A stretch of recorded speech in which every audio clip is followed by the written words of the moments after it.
에베소서는 익히 잘 알고 계시듯이 AD 62년경에 바울이 감옥에서 쓴 서신입니다. 이 시기에 기록되어진 서신이 에베소서 외에 세 가지가 더 있는데 에베소서를 포함하여 빌립보서, 골로새서, 빌레몬서까지 이 네 권의 서신을 바울의 옥중 서신이라고 부릅니다. 성경의 순서상으로서는 에베소서가 가장 먼저 배치되어 있어서 이 네 권의 옥중 서신 중 에베소서가 가장 먼저 쓰여졌다고 생각되어지기 쉽지만 학자들 사이에서는 에베소서가 가장 뒤늦게 쓰여진 책이라고 여겨져 왔습니다. 그렇게 여겨지게 된 이유 중 하나로 드는 것이 있습니다. 그것은 에베소서와 유사한 내용이 많이 수록되어져 있는 소위 쌍둥이 서신이라고도 불리우는 골로새서에서 찾을 수 있습니다. 골로새서에서 다루는 내용은 그리스도론입니다. 골로새서의 그리스도론이 에베소서에서는 그리스도의 교회론으로 그 사상이 넓어지는 것을 볼 수 있습니다. 이 부분에서 주제가 넓어졌다고 볼 수 있는 이유는 기본적으로 교회론은 기독론에 근거해서 세워지기 때문입니다. 다들 아시겠지만 제 정립을 위해서 기독론에 대해서 짧게 말씀을 드려보자면 기독론은 예수 그리스도가 누구신지를 탐구하는 것이며 예수 그리스도께서 행하신 사역들이 어떠한 것인지를 탐구하는 교리입니다. 그렇기 때문에 교회론을 다룰 때에 반드시 기독론에 근거해서 다루어질 수밖에 없다는 것입니다. 왜냐하면 예수 그리스도께서 교회의 머리이시기 때문입니다. 교회의 머리이신 예수님을 제외하고 그리스도의 교회론을 논한다는 것은 어불성설이기 때문이죠. 그래서 많은 이들이 에베소서를 평가할 때에 그리스도의 교회에 대한 최고의 계시가 드러난다라고 말하며 에베소서를 바울 신학의 정수라고 말하기도 합니다. 그렇기에 에베소서는 교회론에 대한 총체적이고 종국적인 계시의 말씀이 기록되어져 있습니다. 오늘 본문 또한 하나님 나라 백성인 교회가 어떠한 은혜를 받았는지 또 그러한 은혜를 받은 교회인 우리가 어떻게 나아가야 하는지를 저와 여러분에게 잘 보여주고 있습니다. 오늘 본문 첫 시작은 이로 말미암아라는 단어로 시작하고 있습니다. 이로 말미암아는 앞에 있는 부분들을 언급하는 거겠죠. 그러니까 오늘 본문의 시작은 앞선 이야기와 아무 상관없는 이야기가 아니라 앞선 이야기와 아주 밀접하게 연결된 이야기라는 겁니다. 그렇다면 여기서 말하는 앞서 언급한 부분 그 전체는 어디부터 어디까지를 이야기하는 걸까요? 바로 1장 1절에서 2절을 제외한 3절부터 14절의 말씀 전체를 이야기합니다. 왜냐하면 1절, 2절은 바울의 인사말이기 때문입니다. 다시 돌아와서 오늘 본문의 이로 말미암아 즉 앞서 언급한 전체로 인하여라는 말의 범위를 3절에서 14절로 잡은 이유가 무엇이냐면 우리나라 말로 번역된 개역개정에서는 3절에서 14절 총 12개의 절로 나누어져 있잖아요. 이 구절이. 그런데 헬라어 원문으로 보면은요. 이 3절에서 14절은 한 문장입니다. 저희가 12개의 구절로 되어져 있는 그 본문을 바울 사도는 한 문장으로 원문으로 작성을 했다는 거예요. 그러니까 3절부터 14절을 여러 문장으로서 나누어서 이야기한 게 아니라 그냥 한 문장으로 그냥 이야기했다는 겁니다. 그래서 여기서 말하는 이로 말미암아 앞서 언급한 전체는 3절에서 14절 전체의 내용을 말하는 거예요. 그렇게 이것을 번역해 놓은 개역 개정판을 우리가 보더라도 이 덩어리를 한 덩어리로 봐서는 해석하기가 굉장히 어렵습니다. 그래서 에베소서를 해석하기 어렵다고 하시는 분들이 굉장히 많습니다. 저도 그렇고요. 그래서 바울은 3절에서 14절을 한 문장으로 말했지만 저와 여러분은 조금이라도 더 쉽게 해석하고 이해하기 위해서 이 3절에서 14절 부분을 세 부분으로 나눌 필요가 있을 것 같아요. 중간중간에 보시면은요. 세 번 반복되어지는 말이 있습니다. 어떤 말이 반복되어지냐면 그의 은혜의 영광을 찬송하게 하려는 것이다 라는 말이 세 번 반복되어집니다. 6절에서 한번 나오고 12절에 한번 나오고 14절의 마지막으로 나옵니다. 그래서 이 말을 기준으로 나누면 첫 부분을 3절에서 6절로 나눌 수 있고 두 번째 부분을 7절에서 12절로 나눌 수 있고 마지막 부분을 13절에서 14절로 나눌 수가 있습니다.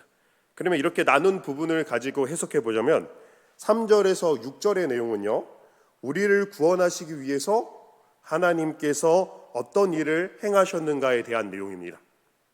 그리고 7절에서 12절은요, 우리를 구원하시기 위해서 예수님은 어떤 일을 행하셨는가에 대한 내용을 다루고 있습니다.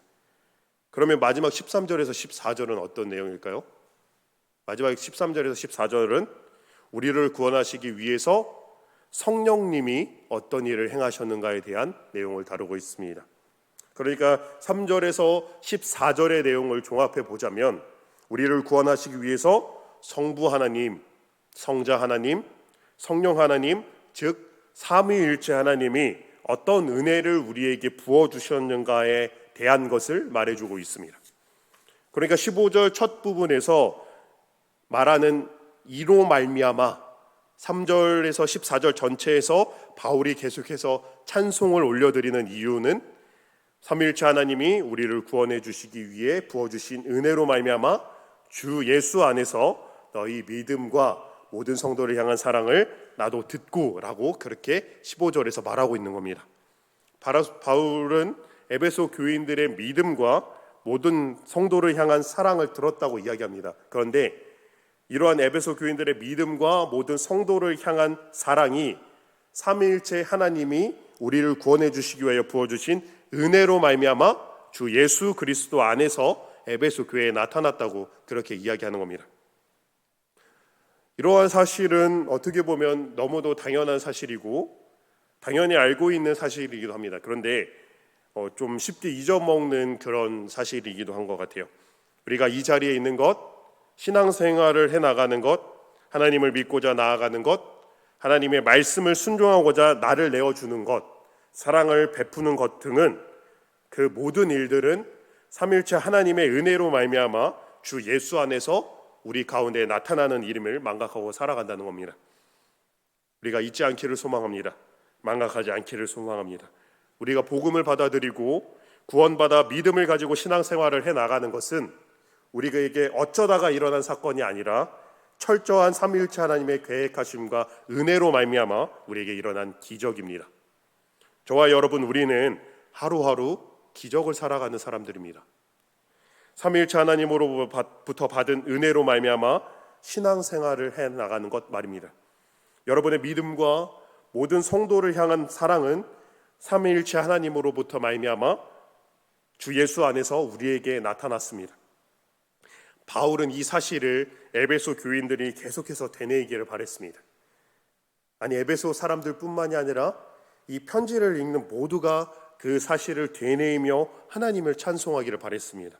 그래서 바울은 그 사실을 찬송하리로다 시작한 그 한 문장을 마치 그 은혜의 사실을 중간에 끊을 수 없다는 듯이 벅차오르는 심정으로 12절의 그 분량을 한 문장으로 계속해서 서술해 나간 겁니다. 하나님의 은혜와 영광을 계속해서 찬송하는 겁니다. 하나님의 은혜를, 하나님의 사랑을 계속해서 고백하는 거예요. 계속해서 감사하는 겁니다. 계속해서 찬양하는 겁니다. 3절을 보게 되면 하나님 곧 우리 주 예수 그리스도의 아버지께서 그리스도 안에서 하늘에 속한 모든 신령한 복을 우리에게 주시되라고 말하고 있습니다. 원문에서 이 주시되는요, 완료형입니다. 이미 우리에게 주셨다는 겁니다. 저와 여러분은 하나님 아버지께 그리스도 안에서 하늘에 속한 모든 신령한 복을 받을 사람들이 아니라 이미 받은 사람들입니다. 나중에 받을 사람들, 지금 받은 사람들이 아니라 이미 받은 사람들이라는 거예요. 이로 말미암아 우리는 새롭게 되었다고 바울은 이야기합니다. 우리의 가치관이, 우리의 생각이, 우리의 목적이, 우리의 모든 것이 새로워진 겁니다. 고린도후서 5장 17절, 그런즉 누구든지 그리스도 안에 있으면 새로운 피조물이라 이전 것은 지나갔으되 보라 새 것이 되었도다. 아멘. 우리는 이미 예수 그리스도 안에서 새롭게 된 사람들입니다. 이전 것은 다 지나가고 새 사람이 된 겁니다. 예수 그리스도 안에서 하늘에 속한 모든 신령한 복을 이미 받은 사람들입니다. 이로 말미암아 새로운 목적과 가치관을 가지고 새 사람으로서 살아가는 자들이 바로 바울과 에베소 교인들이며 저와 여러분인 것입니다. 바울은 빌립보서 3장에서 자신의 삶과 가치관이 어떻게 변하였는지를 고백하고 있습니다. 빌립보서 3장 4절부터 9절 말씀입니다. 그러나 나도 육체를 신뢰할 만하며 만일 누구든지 다른 이가 육체를 신뢰할 것이 있는 줄로 생각하면 나는 더욱 그러하리니 나는 8일 만에 할례를 받고 이스라엘 족속이요 베냐민 지파요 히브리인 중에 히브리인이요 율법으로는 바리새인이요 열심으로는 교회를 박해하고 율법의 의로는 흠이 없는 자라. 그러나 무엇이든지 내게 유익하던 것을 내가 그리스도를 위하여 다 해로 여길 뿐더러 또한 모든 것을 해로 여김은 내 주 그리스도 예수를 아는 지식이 가장 고상하기 때문이라. 내가 그를 위하여 모든 것을 잃어버리고 배설물로 여김은 그리스도를 믿고 그 안에서 발견되려 함이니 내가 가진 은혜는 율법에서 난 것이 아니요 오직 그리스도를 믿음으로 말미암은 것이니 곧 믿음으로 하나님께로부터 난 의라.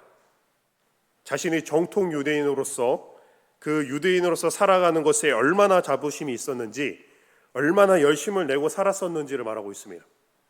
그런데 예수 그리스도를 얻고 나서는 그 모든 것들을 배설물로 여겼다고 말하고 있습니다. 그 이유로 예수 그리스도를 아는 지식이 가장 고상함이라고 고백하면서 말입니다. 여기서 말하는 고상함은 탁월함, 가장 좋은 것 정도로 이야기해 볼 수 있을 것 같습니다. 예수 그리스도를 아는 지식이 가장 뛰어나다라고 말하고 있는 겁니다.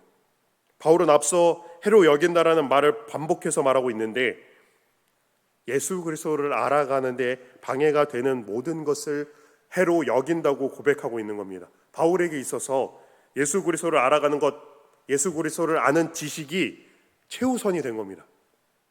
그것을 위해서 그것에 방해가 되는 것은 다 배설물로 여기고 다 해로 여긴다라고 고백하고 있는 겁니다. 마치 미래의 성공을 위해서 공부를 아주 잘하는 학생이 성적을 향상시키고 유지시키기 위해서 공부 외의 것들을 다 해로 여기는 것처럼 말입니다. 공부를 열심히 하는 학생들은 게임하는 학생들을 한심하게 쳐다보고 또 밥 먹는 시간도 아까워서 공부를 하면서 밥을 먹는다고 합니다. 이 학생은 미래의 성공을 자신의 가장 큰 가치로 생각하기 때문에 그것을 위해서, 그것을 쟁취하기 위해 다른 것들을 다 해로 여기면서 공부하는 것에 매진하는 것이죠. 지금 바울의 모습이 이와 같습니다. 예수 그리스도를 아는 것을 가장 큰 가치, 가장 최우선으로 생각하면서 다른 것들은 다 배제하고 있는 겁니다. 이것이 예수 안에서 새 사람이 된 자들의 가치관이요, 생각이요, 삶의 지향성인 겁니다. 혹시 너무 지나치다고 생각이 되어지나요?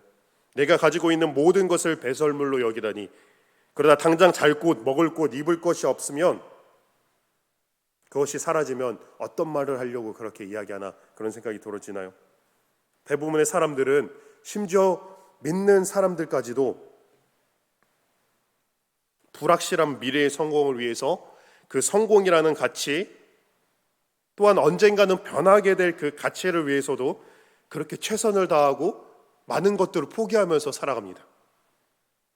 그런데 변하지 않을 가치, 확실한 소망을 가진 자로서 그것을 향하여 나아가기 위해서 무엇을 하든, 얼마만큼 하든, 어디까지를 하든, 내가 가지고 있는 것을 배설물로 여기든 해로 여기든 저는 그것이 절대로 과한 일이 될 수 없다고 생각합니다. 왜냐하면 뿜어져 나오는 그 기쁨을 주체할 수 없기 때문입니다. 뿜어져 나온 그 소망을 감출 수가 없기 때문입니다. 내가 예수를 안다. 내가 예수 그리스도로 인하여 복음을 받아들여졌다. 삼위일체 하나님이 나를 위하여서 모든 것을 계획하시고 준비하셨다. 왜 나에게 이런 기쁜 일이 일어났는지 주체가 되지 않는 겁니다. 그런데 그것이 나를 위해서 그 모든 것들이 이루어졌다는 겁니다. 이것이 하늘에 속한 모든 신령한 복을 가진 자가 누리는 기쁨입니다. 바울은 이 사실들로 인하여 하나님을 찬송합니다. 그리고 이로 인하여 에베소 교회를 통하여 하나님께서 나타난 일들에 대하여 감사하며 기도함으로 간구합니다. 15절에서 19절 말씀입니다. 이로 말미암아 주 예수 안에서 너희 믿음과 모든 성도를 향한 사랑을 나도 듣고 내가 기도할 때에 기억하며 너희로 말미암아 감사하기를 그치지 아니하고 우리 주 예수 그리스도의 하나님 영광의 아버지께서 지혜와 계시의 영을 너희에게 주사 하나님을 알게 하시고 너희 마음의 눈을 밝히사 그의 부르심의 소망이 무엇이며 성도 안에서 그 기업의 영광의 풍성함이 무엇이며 그의 힘의 위력으로 역사하심을 따라 믿는 우리에게 베푸신 능력의 지극히 크심이 어떠한 것을 너희로 알게 하시기를 구하노라. 15절에서 16절은 앞서 이야기한 감사의 제목들이며 17절에서 19절은 간구의 제목들입니다. 여기서 당연히 간구의 대상은 하나님 아버지이십니다. 바울은 하나님 아버지께 지혜와 계시의 영을 주사 하나님을 알게 해주실 것을 간구하고 있습니다. 또 마음의 눈을 밝히사 그의 부르심의 소망이 무엇이며 성도 안에서 그 기업의 영광의 풍성함이 무엇이며 우리에게 베푸신 능력의 지극히 크심이 어떠한 것을 알게 하시기를 구한다고 말하고 있습니다.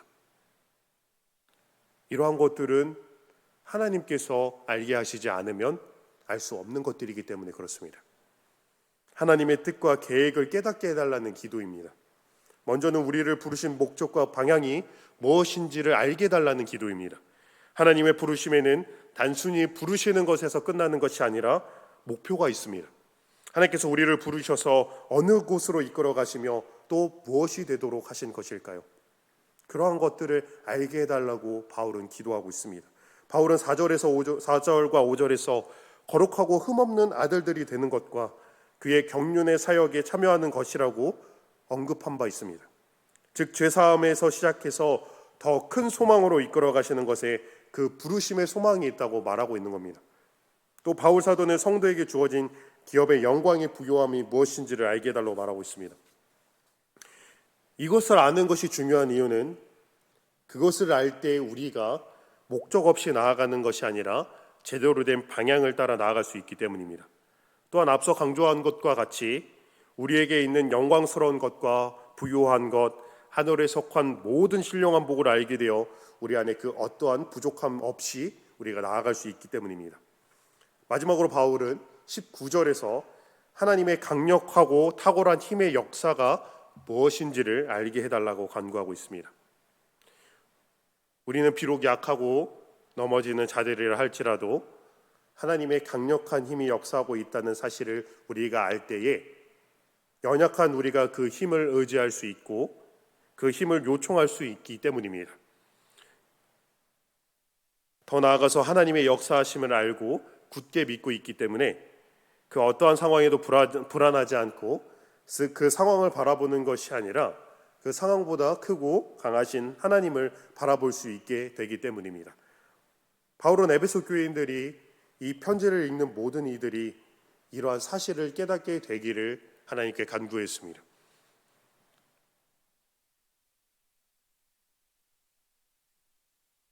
이어서 바울은 20절에서 그의 능력이 그리스도 안에서 역사사로 그렇게 말하고 있습니다. 이것은 19절에서 그의 힘의 위력과 연계되어지고 있습니다. 19절에서 말한 그 힘의 능력의 역사하심은 20절에서 하나님께서 이전에 그리스도에게 역사하셨던 바로 그 힘입니다. 하나님의 이 힘은 이미 그리스도에게 두 가지로 나타난 바 있습니다. 첫째는 예수 그리스도를 죽은 자들 가운데서 살리신 부활의 역사입니다. 또 둘째는 부활하신 예수 그리스도를 하늘의 자리, 즉 하나님의 오른편에 앉히신 것이 하나님의 역사하심이었음을 말하고 있습니다. 21절에 이에 대해서 보충하는 내용이 나오는데 예수님을 이 세상뿐 아니라 오는 세상에 일컫는 모든 이름 위에 뛰어나게 하시고 하늘의 모든 존재, 그 어떤 존재보다 훨씬 더 높이시고 또 그 어떤 세대의 존재보다 훨씬 더 높이셨는데 이 높임 또한 하나님의 역사하심을 말하고 있습니다. 이것은 죽음을 이기는 부활의 힘이며 한계가 없이 높이는 하나님의 역사하심입니다. 또한 하나님께서는 만물을 예수 그리스도의 발 아래에 복종하게 하셨다 말합니다. 이것은 예수님께서 만물을 통치하시는 권한을 갖게 하셨다는 겁니다. 예수님께서 하늘의 왕권을 얻으셨다는 겁니다. 마지막으로 바울은 에베소 교회에 그리고 편지를 읽는 모두에게 그리고 우리에게 아주 중요한 메시지를 전달합니다. 모든 만물을 발 아래에 두신 예수님께서 만물을 통치하시는 예수님께서 하늘의 왕권을 가지신 그런 예수님께서 만물 위에 교회의 머리가 되어주셨다는 겁니다. 그리고 우리는 그러한 예수님의 몸임을 바울은 이야기하고 있습니다. 모든 만물을 다스리시는 예수님께서, 온 우주를 다스리시는 예수님께서 교회의 머리가 되어 주셨습니다. 이것은 예수 그리스도와 교회가 결코 분리될 수 없음을 이야기합니다. 인체의 모든 부분은 신경에 의해서 조정되어지죠. 신경에 의해서 조정되지 않는 부분은 몸에 그 어느 부분 하나도 없습니다. 손가락 마디마디, 작은 근육의 움직임 등 신경에 의해 머리로 인해 다 전달되어지고 다 조정되어집니다. 왜냐하면 모든 신경이 두뇌와 연결되어 있기 때문입니다. 모든 신경의 에너지를 머리에서 조정하는 겁니다. 바울이 그리스도께서 교회의 머리라고 이야기할 때에는 단순하게 교회의 대장이 예수님이시다라고 말하는 것이 아닙니다. 예수 그리스도와 교회는 머리에 연결된 신경을 통하여 모든 기관들이 움직일 수 있게 하듯이 예수 그리스도라는 생명을 통하여 교회가 살아 움직일 수 있다는 겁니다. 그러니까 반대로 예수 그리스도를 떠나서는 우리는 생명을 가질 수 없다는 것입니다. 모든 생명력, 그 힘의 원천은 예수 그리스도로부터 나오는 것입니다. 다시 말하면 우리는 예수 그리스도로부터 독립적인 생명을 가질 수 없는 그분에게 접붙임 바 된 사람들이란 것입니다. 이에 대해 요한은 이렇게 이야기합니다. 요한복음 15장 4절에서 5절입니다. 내 안에 거하라, 나도 너희 안에 거하리라. 가지가 포도나무에 붙어 있지 아니하면 스스로 열매를 맺을 수 없음 같이 너희도 내 안에 있지 아니하면 그러하리라. 나는 포도나무요, 너희는 가지라. 그가 내 안에, 내가 그 안에 거하면 사람이 열매를 많이 맺나니 나를 떠나서는 너희가 아무것도 할 수 없음이라. 이것이 교회와, 아니 나와 예수 그리스도의 관계입니다. 예수 그리스도께서 우리의 머리가 되어주셨고 우리의 생명이 되어주셨습니다. 포도나무 가지가 포도나무에 붙어 있지 않으면 스스로 열매를 맺지 못하듯, 그 생명을 잃어버리듯 우리 또한 예수 그리스도께 붙어 있지 않으면 생명을 잃어버리는 것이라는 것입니다. 바울은 어려움과 환난과 고난 가운데 있는 에베소 교회 성도들에게, 초대교회의 성도들에게, 아니 이 편지를 읽는 모두에게 이것을 말하고 싶은 겁니다. 우리가 받은 은혜가 어떤 것인지를 생각하라는 것입니다. 우리가 받은 은혜는 그저 어쩌다가 일어난 은혜가 아니라 삼위일체 하나님께서 그가 사랑하시는 자를 위해서 창세전부터 계획하시고 준비하시고 실행하신 계획입니다. 우리는 어쩌다가 하나님을 믿지 않았습니다. 우리는 어쩌다가 이 자리에 있지 않습니다. 우리는 어쩌다가 신앙생활을 하고 있는 것이 아닙니다.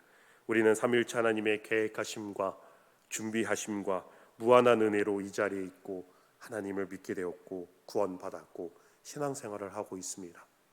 그리고 우리가 계속해서 하나님 나라 백성으로서 살아갈 수 있는 원천이 머리이신, 또 생명이신 예수 그리스도께 있는 것입니다. 예수 그리스도께서 교회의 머리가 되어주셨습니다. 그리고 포도나무이신 예수 그리스도께서 끝까지 우리와 함께 하시며 우리를 통하여 싹이 트게 하시고 자라게 하시고 열매를 맺게 하신다고 말하고 있는 겁니다. 사랑하는 여러분, 교회의 머리가 예수 그리스도이십니다. 우리는 예수 그리스도와 분리될 수 없는, 떨어질 수 없는 그 분의 몸입니다. 이 사실이 우리의 기쁨이 되기를 소망합니다. 그래서 우리는 오늘도 행복합니다. 그래서 우리는 오늘도 소망이 있습니다. 고난 가운데 있더라도, 환난 가운데 있더라도 우주를 다스리시는 예수 그리스도께서 우리의 머리이심을 믿기 때문에 우리는 불안에 떨지 않습니다. 예수 그리스도는 오늘도 우리 가운데 살아 역사하십니다. 그 역사하심을 믿으며 오늘도 소망 가운데로 나아가는 저와 여러분이 되기를 진심으로 소망합니다. 기도하겠습니다.